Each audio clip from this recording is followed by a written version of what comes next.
जय हिंद दोस्तों। चलिए एक बार फिर से मेरे यूट्यूब चैनल जीएससी भलो में आपका स्वागत है। तो आज हम लाए हैं बिहार बोर्ड क्लास 10 का मैथ का वेरी वेरी इंपॉर्टेंट प्रश्न, जो कि आपके एग्जाम के दृष्टि से बहुत ही महत्वपूर्ण होने वाला है। तो चलिए, अभी तक आपने मेरे वीडियो को लाइक नहीं किया तो लाइक कर दें, मेरे चैनल को सब्सक्राइब नहीं किया तो सब्सक्राइब कर दें, साथ में बेल आइकन को जरूर दबा दीजिएगा ताकि मेरे वीडियो का नोटिफिकेशन सबसे पहले आप तक पहुंचे। तो चलिए हम यहाँ से क्वेश्चन स्टार्ट करेंगे। ये जो हमारा ऑब्जेक्टिव प्रश्न है मैथ का बहुत ही महत्वपूर्ण है। तो चलिए सबसे पहला प्रश्न हमारा क्या कहता है देखते हैं। तो एक नंबर प्रश्न जो दिया हुआ है कह रहा है कि 5 + 3 √2 है। बताना हमको परिमेय संख्या है, अपरिमेय है, पूर्णांक है या इनमें से सभी है। ठीक है, तो सबसे पहले हम देखते हैं रूट में दिख रहा है, तो रूट में दिख रहा है तो अपरिमेय होगा। अपरिमेय के साथ किसी भी संख्या को गुणा कर दे, जोड़ दे, घटा दे तो हमको कौन सी संख्या प्राप्त होती है? अपरिमेय संख्या ही प्राप्त होती है। इस बात को हम ध्यान में रखेंगे। ठीक है, तो यहाँ पे देखेंगे 5 परिमेय है, 3 परिमेय है, √2 क्या है? अपरिमेय है। तो परिमेय से अपरिमेय को गुणा किया जाए, जोड़ा जाए तो क्या मिलता है हमको? अपरिमेय मिलता है। तो आंसर हमारा क्या हो जाएगा? अपरिमेय। ऑप्शन बी हमारा सही जवाब होगा। 2 नंबर क्वेश्चन देख लिए, कह रहा है कि निम्न में कौन अभाज्य संख्या है, यानी कि अभाज्य हमको चुनना है। तो अभाज्य हम इसके पिछले वीडियो में भी बहुत सारी चर्चा किए थे कि अभाज्य का मतलब होता है जिसका गुणनखंड क्या हो, एक और खुद वही संख्या हो, उसको हम क्या कहते हैं? अभाज्य कहते हैं। ठीक है, अगर एक से ज्यादा संख्या से किसी भी संख्या में भाग लगता है तो वो अभाज्य नहीं भाज्य कहलाता है। ठीक है, चलिए देखते हैं। यहाँ पे हम सबसे पहले 28 दिया हुआ है, तो 28 में हम जानते हैं कि 28 से 1 से लग सकता है, इसमें 2 से लग सकता है, 4 से लग सकता है। जब 2 से आगे बढ़े तो आगे जाने की जरूरत नहीं है। इसका मतलब 28 क्या हो गया? हमारा भाज्य हो गया। और देखेंगे तो 7 से, फिर देखेंगे तो 14 से, फिर देखेंगे तो 28 से। इसका मतलब क्या है? ये भाज्य है, तो इसको हटाया जाए। चलिए उसके बाद आगे बढ़ते हैं, बी पर देखते हैं। बी को चेक करेंगे तो 1 से, 3 से भी कटेगा, 23 से भी कटेगा। ठीक है, इसका मतलब ज्यादा हो रहा है ना 2 से। ये भी क्या है? हमारा भाज्य संख्या है। अब आते हैं अभाज्य संख्या पे। तो 71 जो है वो किसी भी संख्या से कटने वाला नहीं है, 1 से कटेगा। और किससे कटेगा? सिर्फ अपने आप से कटेगा। तो ऐसी संख्या जो एक और खुद से कटती है उसको क्या कहा जाता है? अभाज्य संख्या, यानी कि अभाज्य कहा जाता है। ठीक है, चलिए तो 2 नंबर क्वेश्चन का हमारा हो जाएगा आंसर 71। आगे बढ़ते हैं। इसी के साथ साथ तीसरा प्रश्न हमारा क्या कहता है, आपके सामने दिख रहा होगा। तीसरा प्रश्न कह रहा है निम्न में से कौन अपरिमेय नहीं है? अपरिमेय नहीं है। ये √7 है, ये तो अपरिमेय है। √13 है, अपरिमेय है। √25 है, इसका मतलब कितना होता है? 5। तो 5 क्या है? एक परिमेय है। ऑप्शन सी हमारा राइट आंसर हो जाएगा। ठीक है, चलिए आगे बढ़ते हैं इसी के साथ 4 नंबर प्रश्न पे। तो 4 नंबर जो प्रश्न कह रहा है, कह रहा है निम्नलिखित में किस परिमेय संख्या का दशमलव प्रसार शांत है? दशमलव प्रसार शांत है। ठीक है, ऐसा प्रश्न हम बहुत सारे कर चुके हैं। इसके पिछले वीडियो में ऐसा क्वेश्चन हम लोग किए थे। यदि वो वीडियो आप लोग नहीं देखे हो तो मेरे वीडियो का डिस्क्रिप्शन में लिंक दिया गया, वहां से जाके आप लोग देख सकते हैं। तो चलिए इसमें देखा जाए, हम जानते हैं हमसे शांत पूछा गया, तो शांत के लिए कंडीशन क्या आता है? p/2 के पावर n इंटू 5 के पावर m के रूप में रहेगा तो ये शांत है, नहीं तो अशांत है। ये 5 है। ठीक है, तो अब हम क्या बता दें, यानी कि नीचे 2 और 5 होना चाहिए, इसके अलावा कोई अंक नहीं रहना चाहिए। अगर कोई अंक आ गया तो अशांत है। ठीक है, चलिए जानते हैं इसको। तो पहला हमारा दिख रहा है 2/15 दिया है, तो इसको हम लिख सकते हैं 2/3 × 5। इसमें 3 आ गया, इसका मतलब क्या है? अशांत है। यहाँ पे दिख रहा है 160 दिया हुआ है, तो 11/160 को हम लिख सकते हैं क्या? 2 दूनी के 4 दूनी के 8 दूनी के 16, 16 दूनी के 32 × 5 आएगा ना। यहाँ पे देखा जाए 2 कितना बार दिख रहा है हमको? 1 2 3 4 5, तो हो जाएगा कितना हमारा? 11/2 के पावर 5 और गुना में 5, यानी कि यह उस रूप में आ गया। किस रूप में? p/2 के पावर n इंटू 5 के पावर m के रूप में आ गया। तो इसका मतलब यही हमारा क्या हो जाएगा? शांत हो जाएगा। ठीक है, 11/60, 60 क्या है? 160 शांत है। ऑप्शन हमारा बी सही जवाब। आगे बढ़ते हैं अगला प्रश्न की तरफ। 6 नंबर क्वेश्चन क्या कहता है, कह रहा है कि यदि अल्फा तथा बीटा द्विघात बहुपद x² + x-2 के शून्य हो तो 1/α + 1/बीटा का मान ज्ञात करना है। यहाँ पे बटा हुआ है, बटा दिया हुआ है, 1/α + 1/बीटा का मान ज्ञात करना है। तो चलिए सबसे पहले इसको ए, बी और इसको क्या मानते हैं? सी। ठीक है, तो इसके लिए हम इसका एलसीएम निकालेंगे यहीं पे। तो इसका एलसीएम निकालेंगे तो हो जाएगा हमारा अल्फा इंटू बीटा। ये क्या हो जाएगा? इधर आ जाएगा तो बीटा, ये हो जाएगा हमारा अल्फा। यहाँ पर हमको मान किसका चाहिए? Alpha plus beta. अब बटे अल्फा इंटू बीटा का मान चाहिए। तो यहाँ से देख लेते हैं, यहाँ पे अल्फा प्लस बीटा यानी कि अल्फा प्लस बीटा बराबर क्या होता है, माइनस बी बाई ए। तो माइनस बी बाई ए का मतलब हो गया -1/1, ठीक है, यानी कि माइनस में 1। अब अल्फा इंटू बीटा निकालेंगे, क्या होता है सी बाई ए। तो सी का वैल्यू कितना दिख रहा है, माइनस में 2/1 यानी कि -2, ठीक है। अब यहाँ पे हमको जो भी मान रखना है रख के निकाल लेंगे। यहाँ पे ऊपर है अल्फा प्लस बीटा, तो अल्फा प्लस बीटा का मान कितना है, माइनस में 1 आया, -1। अब बट्टा अल्फा इंटू बीटा का मान कितना है, माइनस में 2 आया है। यहाँ पे हम रखेंगे कितना, -2, ठीक है। ये हमारा -2 हो जाएगा, तो माइनस से माइनस कैंसिल, तो 1/2 हमारा क्या होगा, राइट आंसर हो जाएगा, ठीक है। तो चलिए देख लेते हैं कहाँ पे दिया हुआ है। तो हमारा आंसर जो है ऑप्शन नंबर ए हो जाएगा, ये बट्टा में दिया हुआ है, ठीक है। तो ऑप्शन नंबर ए हमारा राइट आंसर हो जाएगा, ठीक है। 8 नंबर क्वेश्चन हम देख लेते हैं। 7 नंबर मिस नहीं है, मिस्टेक हो गया है, मिस प्रिंट है। तो चलिए 8 नंबर क्वेश्चन देखते हैं। 8 नंबर क्वेश्चन कह रहा है कि बिंदु पी 6-5 का भुज क्या है।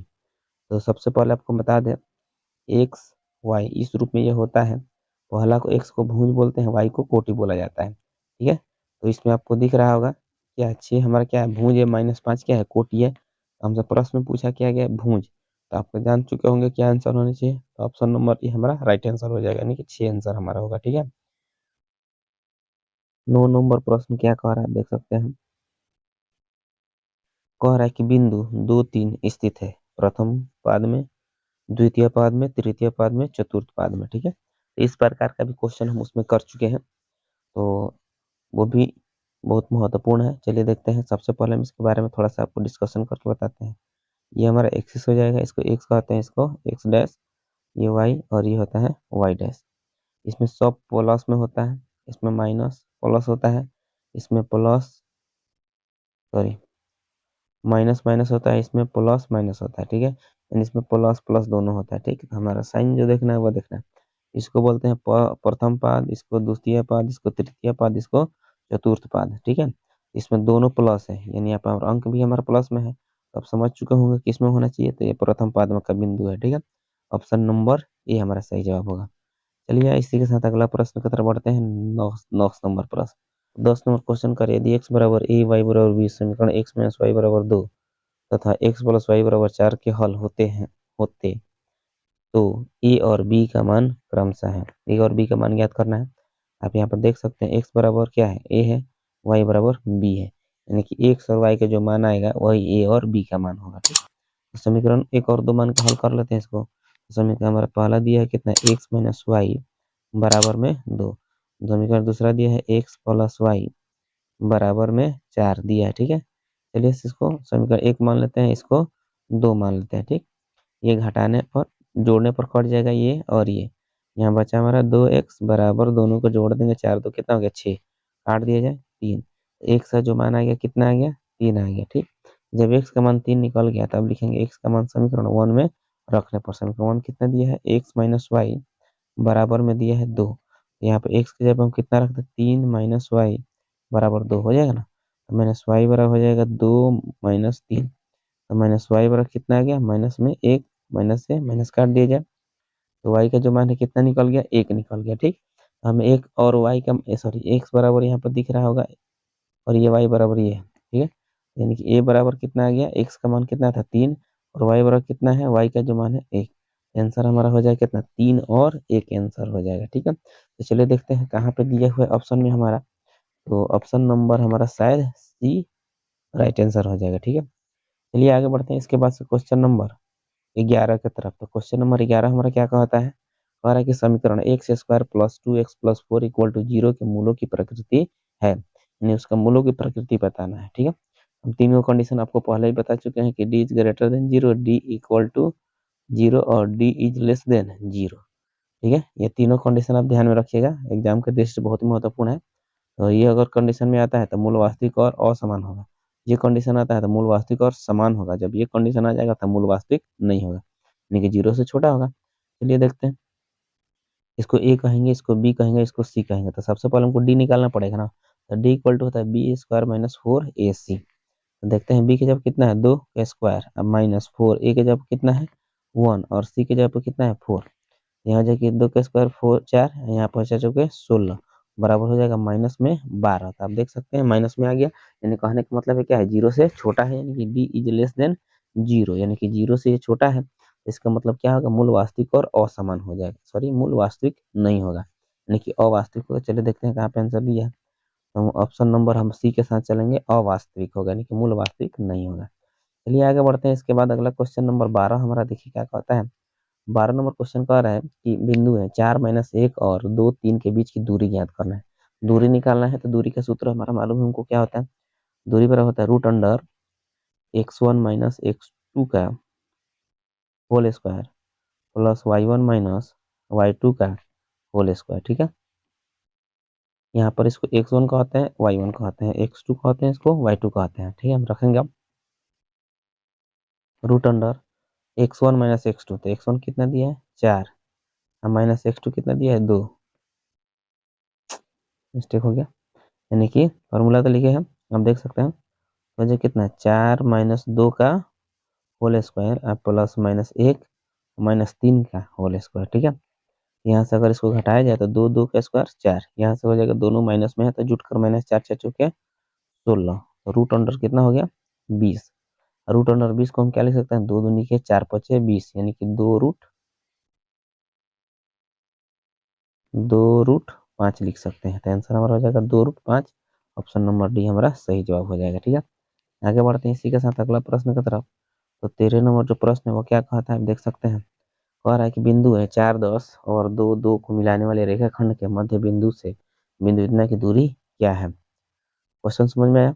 और दो बिंदु दिया हुआ है इतना और इतना को मिलाने वाले रेखाखंड का मध्य बिंदु से बिंदु इतना का दूरी क्या होगी। तो सबसे पहले इन दोनों का हमें मध्य बिंदु ज्ञात करना होगा, उसके बाद वहां से एक बिंदु और क्या है, इन दोनों के बीच की दूरी ज्ञात कर देना है। ठीक है, तो चलिए सबसे पहले मध्य बिंदु का निर्देशांक ज्ञात करते हैं। मध्य बिंदु का सूत्र क्या आता है, x1 + x2/2 और y1 + y2/2। ठीक है, तो रखते हैं, हो जाएगा 4 + 2/2 और ये हो जाएगा 10 + 2/2, यानी कि 4 2 6, काट देंगे तो 3 आ जाएगा, यहाँ हो जाएगा 12 यानी कि 6। तो बिंदु निकला हमारा कितना 3 और 6, ये दोनों बिंदु निकल गया। अब उससे इसका दूरी हमें निकालना है।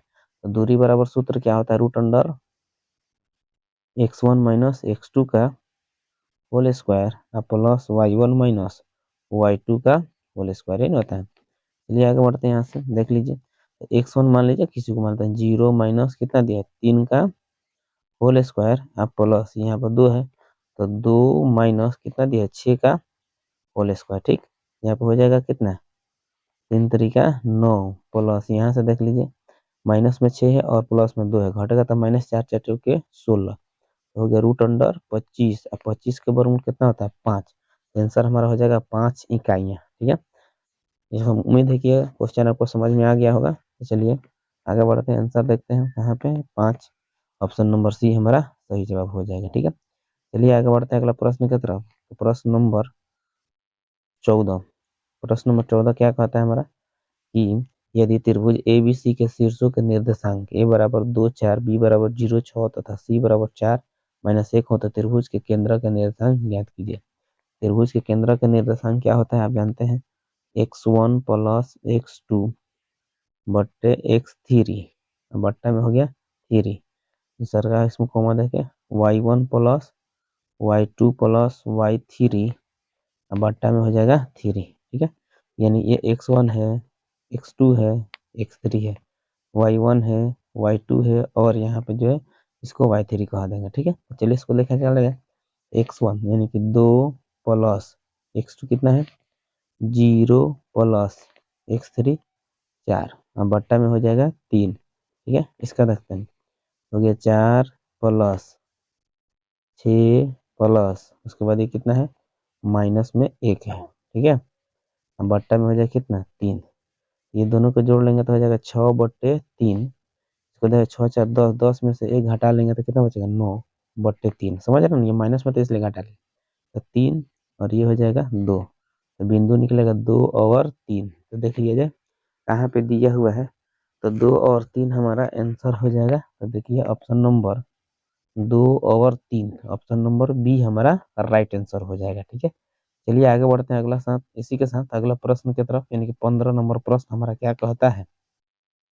यदि बिंदु 1 2 0 0 और ए बी संरेख हो तो इसमें कुछ कंडीशन दिया हुआ है, इसे कौन इसमें पालन करता है। तो चलिए चलते हैं हम 15 नंबर जो प्रश्न है, आप पढ़ चुके हैं, समझ चुके हैं, हम बता रहे हैं। तो संरेख होने के लिए जो त्रिभुज होता है उसका क्षेत्रफल क्या होता है, 0 के बराबर होता है। तो मान लीजिए बिंदु है, संरेख कह दिया है, तो हम त्रिभुज के क्षेत्रफल क्या रख सकते हैं, 0 के बराबर रख सकते हैं। ठीक है, तो चलिए त्रिभुज का क्षेत्रफल क्या हो जाएगा हमारा, यानी कि संरेख है तो 0, ठीक है, बराबर हो जाएगा 1/2। यहाँ पे हम फॉर्मूला रखेंगे क्या, x1 into y2 minus y3 plus x2 into y3 minus y1 plus x3 into y1 minus y2। यही फॉर्मूला है, बराबर में 0 है, तो ये 1/2 है, जो 2 आके 0 में गुणा हो जाएगा तो कितना हो गया, 0। 1/2 खत्म। अब चलिए बिंदु हमारा दिया, इसको रखा जाए, इसको मान लेते हैं x1 y1 x2 y2 x3 y3। चलिए ठीक है, आगे बढ़ते हैं इसी के साथ अगला प्रश्न की तरफ। अरे सॉरी, इसको सॉल्व किया जाए। यहाँ पर देख लीजिए, x1 का मान हमारा कितना है, 1 है, इंटू आगे हमारा दिया हुआ है कितना, y2 माइनस y3, तो y2 कितना है, 0 माइनस y3 कितना दिया है, b प्लस, ठीक है, x2 हमारा कितना है, 0, तो 0 रखेंगे। फिर आगे बढ़ते हैं, x3 है b, अब माइनस कितना हो जाएगा, 2 है ना, तो 2 प्लस x3 कितना दिया है, a इंटू, फिर क्या होता है फॉर्मूला में, y1 माइनस y2, तो y1 आपको कितना है, 2, और माइनस y2 कितना है, 0। ठीक है, अब देख लीजिए ये तो 0 है, यहाँ पे 0 रखेंगे। यहाँ b में -1, 1 में b से गुणा करेंगे तो माइनस में b होगा। ठीक है, प्लस ये तो सब 0 हो जाएगा, यहाँ बचेगा माइनस सॉरी प्लस में 2a। ठीक है, यहाँ तक तो कोई दिक्कत नहीं है। अब जो है माइनस में दिख रहा है b, इसको उधर ले चलते हैं, तो b इक्वल टू हो जाएगा 2a। अब देख लीजिए कहाँ पे ऐसा आंसर दिया हुआ है, यही हमारा हो जाएगा आंसर। ऑप्शन नंबर सी हमारा राइट आंसर हो जाएगा। ठीक है, चलिए 15 नंबर क्वेश्चन हमारा कंप्लीट हो गया। आगे बढ़ते हैं इसी के साथ अगला प्रश्न की तरफ। चलिए देखते हैं क्वेश्चन नंबर 16। 16 नंबर क्वेश्चन कह रहा है कि दो समान कोणिक त्रिभुजों की उनकी संगत भुजाओं का अनुपात, अनुपात लिखा है यहाँ पे, ठीक है, सदैव समान होता है, यह कथन किसका है। तो ये जो कथन है वो थेल्स फॉर्मे का है। ऑप्शन नंबर सी हमारा सही जवाब हो जाएगा। ये डिफिनेशन याद रखना होगा, यह थ्योरम भी है, यानी कि इनके द्वारा एक थ्योरम सिद्ध कराया जाता है जिसका नाम है थेल्स फॉर्मे। तो ये कथन थेल्स फॉर्मे का है, तो किसने कहा था, तो थेल्स फॉर्मे ने कहा था। ऑप्शन हमारा सी आंसर हो जाएगा। 17 नंबर क्वेश्चन कह रहा है कि यदि किसी त्रिभुज की दो भुजाओं के वर्गों का योग तीसरी भुजा के वर्ग के बराबर हो तो तीसरी भुजा के समूह कोण का मान क्या होता है। तो चलिए ये भी आपको मालूम होना चाहिए, ये जो है पाइथागोरस फॉर्म है। पाइथागोरस फॉर्म हम जानते हैं कि किस त्रिभुज पर लागू होता है। जैसे ये मान लेते हैं समकोण त्रिभुज है, और ये दोनों का वर्ग इस तीसरी भुजा के वर्ग के बराबर होता है, तो इस समूह भुजा का जो कोण होता है वह कितना डिग्री के बराबर होता है, वो होता है 90 डिग्री के बराबर। ठीक है, याद रखेंगे इसको। ऑप्शन नंबर इसका सी आंसर हो जाएगा। ठीक, चलिए बढ़ते हैं 18 नंबर प्रश्न की तरफ। तो 18 नंबर जो प्रश्न है वो कह रहा है कि त्रिभुज ए बी सी समरूप है त्रिभुज डी ई एफ तथा बी सी बराबर दिया है 3 सेमी और ई एफ बराबर दिया है 4 सेमी। तो कह रहा है कि त्रिभुज ए बी सी का क्षेत्रफल 54 सेमी हो तो त्रिभुज डी ई एफ का क्षेत्रफल क्या होगा। तो इसके लिए आपको एक कंडीशन याद रखना होगा कि जैसे मान लीजिए हम कह दें इसमें दो त्रिभुज है, तो दोनों का क्षेत्रफल का अनुपात और जो उसका जो भुजा दिया है उसके वर्ग के अनुपात के बराबर होता है। ठीक है, तो इसका यानी कि एरिया ऑफ त्रिभुज लिख लेते हैं, त्रिभुज ए बी सी बट्टा कितना हो जाएगा, एरिया ऑफ त्रिभुज डी ई एफ बराबर इसका जो भुजा दिया है कितना, बी सी बट्टे हो जाएगा ई एफ। का स्क्वायर। ध्यान में रखेंगे, ये कंडीशन आपको याद होना चाहिए, ठीक है। चलिए इसका क्षेत्रफल कितना दिया है, 54 दिया है। अब बट्टा त्रिभुज यानी एरिया यानी कि क्षेत्रफल किसका, त्रिभुज डी ई एफ का, और इसका जो है भुजा कितना दिया है, 3। अब बट्टे यहाँ पे कितना है, 4 का स्क्वायर कर लेते हैं। ये हो जाएगा हमारा कितना, यानी एरिया ऑफ त्रिभुज D E F equal to, ऐसे लिखते हैं, ये हो जाएगा ना, तो ये ऊपर चला जाएगा, यानी कि हो जाएगा 54 और 4 चौके 16, यानी कि ये 4 ऊपर जाएगा ना, और ये 3 कहाँ जाएगा, नीचे आ जाएगा, तो 3 तरीका 9, ठीक है। तो 9 छक्के 54 और 16 छक्के 96, हो जाएगा 96 सेमी स्क्वायर। ये जो दूसरा त्रिभुज है उसका क्षेत्रफल कितना आ जाएगा हमारा, 96 सेमी स्क्वायर आ जाएगा। ये क्वेश्चन बहुत इंपॉर्टेंट है। चलिए तो हमारा आंसर देख लेते हैं कहाँ पे दिया, ऑप्शन नंबर बी हमारा राइट आंसर हो जाएगा, ठीक। चलिए इसी के साथ अगला प्रश्न की तरफ बढ़ते हैं, क्वेश्चन नंबर 19। 19 नंबर प्रश्न क्या कह रहा है, देख लीजिए। कह रहा है कि वृत्त के अंदर एक दिए हुए बिंदु से वृत्त पर कितनी स्पर्श रेखाएं खींची जा सकती हैं। ऑप्शन ए दिया है 3, बी दिया है 2, सी दिया है 1 और डी दिया है 0। तो सबसे पहले आपको एक बात याद रखना है, कह रहा है वृत्त के केंद्र पर कोई बिंदु दिया है, तो वृत्त के केंद्र पर से हम कोई स्पर्श रेखा खींच सकते हैं, नहीं खींच सकते। अगर बाहर होता तो उस पर हम स्पर्श रेखा खींच सकते हैं, ठीक है। अंदर से हम स्पर्श रेखा नहीं खींच सकते हैं, इसका मतलब आंसर हमारा क्या हो जाएगा, 0 हो जाएगा, कोई रेखा नहीं खींचा जा सकता है। तो ऑप्शन नंबर डी हमारा राइट आंसर होगा। चलिए आगे बढ़ते हैं इसी के साथ अगला प्रश्न की तरफ।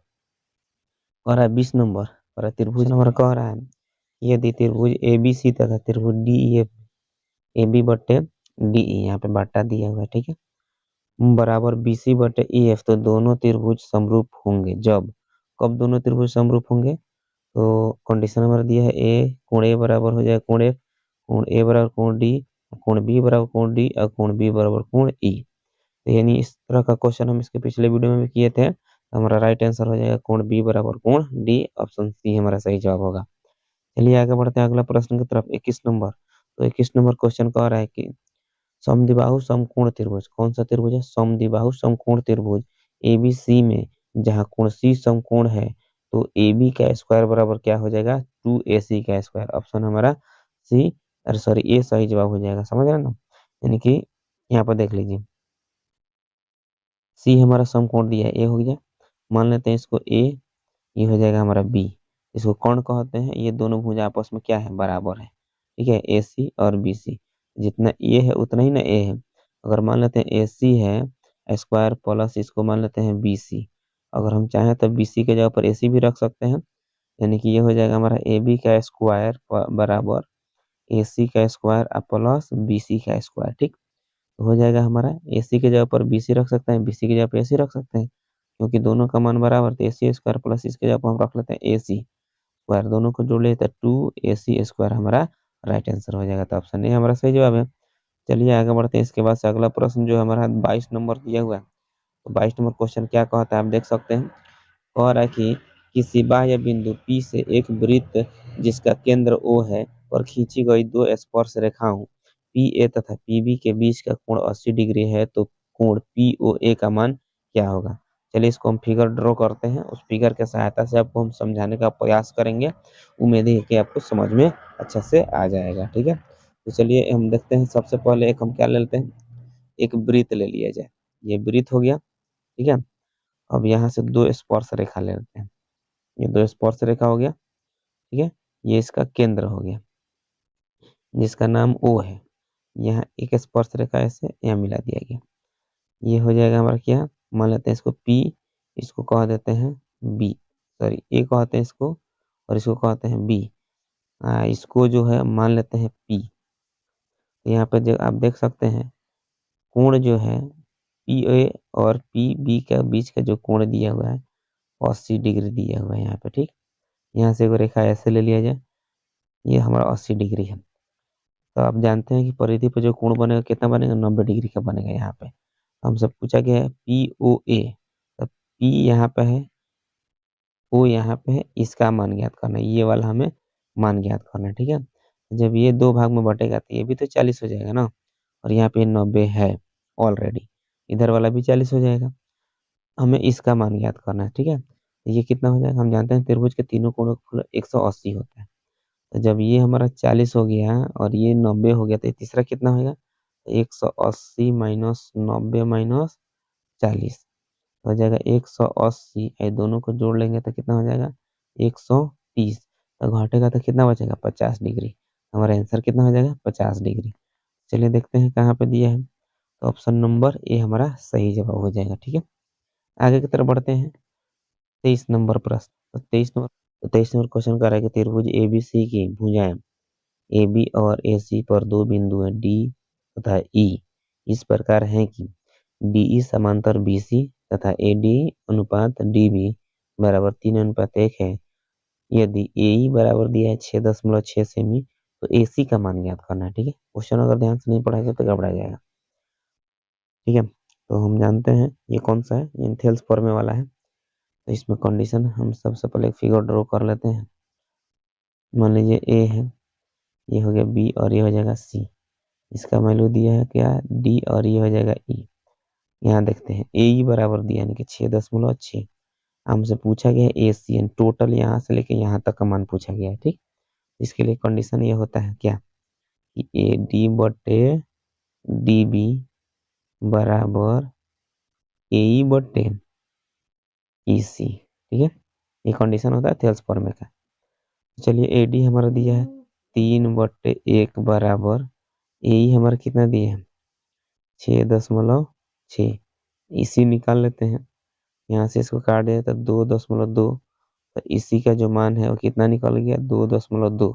हमें किसका मान ज्ञात करना है, एसी का मान ज्ञात करना है। तो एसी बराबर क्या हो जाएगा ए प्लस ई सी हो जाएगा ना। तो ए का वैल्यू दिया है 6.6 और प्लस ई सी का वैल्यू अभी निकाले हैं 2.2। जोड़ दिया जाए तो 8.8 हमारा आंसर आ जाएगा। ठीक है, तो चलिए देखते हैं कहाँ पे दिया हुआ है। तो 8.8 ऑप्शन नंबर ए हमारा राइट आंसर हो जाएगा। ठीक, चलिए आगे बढ़ते हैं 24 नंबर प्रश्न की तरफ। तो 24 नंबर जो प्रश्न है वो कह रहा है कि समांतर श्रेणी 8, 10, 12 का 10वां पद क्या है। तो ए बराबर हमारा हो गया 8, डी बराबर निकाल लेते हैं। तो डी बराबर हो जाएगा कितना 10 माइनस 8 बराबर 2। एन हमारा दिया है 10, तो टी एन निकालना है। तो टी एन बराबर फॉर्मूला होता है A plus N minus 1 into D. तो टी एन के जगह पर 10 रखेंगे, ए के जगह पर कितना हमारा है 8 है, प्लस 10 माइनस 1 गुने डी हमारा कितना निकला है 2 निकला हुआ है। ठीक है, 8 प्लस यहाँ से 10 में से 1 घटा लेंगे तो 9, 9 दूनी की 18 बराबर कितना हो जाएगा 26 हमारा आंसर हो जाएगा। ठीक है, तो देख लेते हैं कहाँ पे दिया है। तो ऑप्शन नंबर बी हमारा राइट आंसर होगा, नहीं 26 आंसर कहाँ दिया है, यही हमारा आंसर हो जाएगा। ठीक, चलिए देखते हैं क्वेश्चन नंबर 25। तो 25 नंबर क्वेश्चन हमारा क्या कहता है, यदि समीकरण एक्स स्क्वायर प्लस 2 के एक्स प्लस 4 इक्वल टू 0 का एक मूल 2 है तो के का मान ज्ञात कीजिए। ठीक है, इसको हम मान लेते हैं, यानी अब हम मूल दिया हुआ है तो एक्स के जब हम 2 रखेंगे और उसके बाद जो आएगा वही हमारा आंसर हो जाएगा। ठीक है, तो जैसे पी एक्स इक्वल टू कितना है एक्स स्क्वायर प्लस 2 के एक्स प्लस 4 मान लेते हैं। ठीक, तो पी 2 रखेंगे, निकालना है, तो हो जाएगा 2 के स्क्वायर प्लस 2 इंटू ए इंटू 2 प्लस 4। इसके जगह पर हम रखेंगे 0 क्योंकि शून्य क्या है। अब देखिए 2 दूनी के 4 प्लस 4 के प्लस में 4। ठीक है, इन दोनों को मिला के इधर लाएंगे तो -8 बराबर 4 के, 4 दूनी के 8। तो के बराबर कितना निकलेगा माइनस में 2 आ जाएगा। ठीक है, तो के का जो मान है कितना है -2 है। देख लीजिए कहाँ पे दिया है, तो ऑप्शन नंबर हमारा बी राइट आंसर हो जाएगा। ठीक है, तो चलिए आज के लिए इतना ही रहने देते हैं। तो यदि मेरा वीडियो आपको अच्छा लगा हो तो लाइक करें, कमेंट करें, अपने दोस्तों में ज़्यादा से ज़्यादा शेयर करें। और यदि मेरे चैनल को अभी तक आपने सब्सक्राइब नहीं किया तो मेरे चैनल को सब्सक्राइब कर लें, साथ में बेल आइकन को जरूर दबा दीजिएगा ताकि मेरे वीडियो का नोटिफिकेशन सबसे पहले आप तक पहुँचे। तो चलिए इसके अगले वीडियो में हम फिर 26 से आगे क्वेश्चन सॉल्व करना स्टार्ट करेंगे। तो आज के लिए इतना ही, फिर मिलते हैं अगले क्लास में, तब तक के लिए जय हिंद, जय भारत एंड जय बिहार।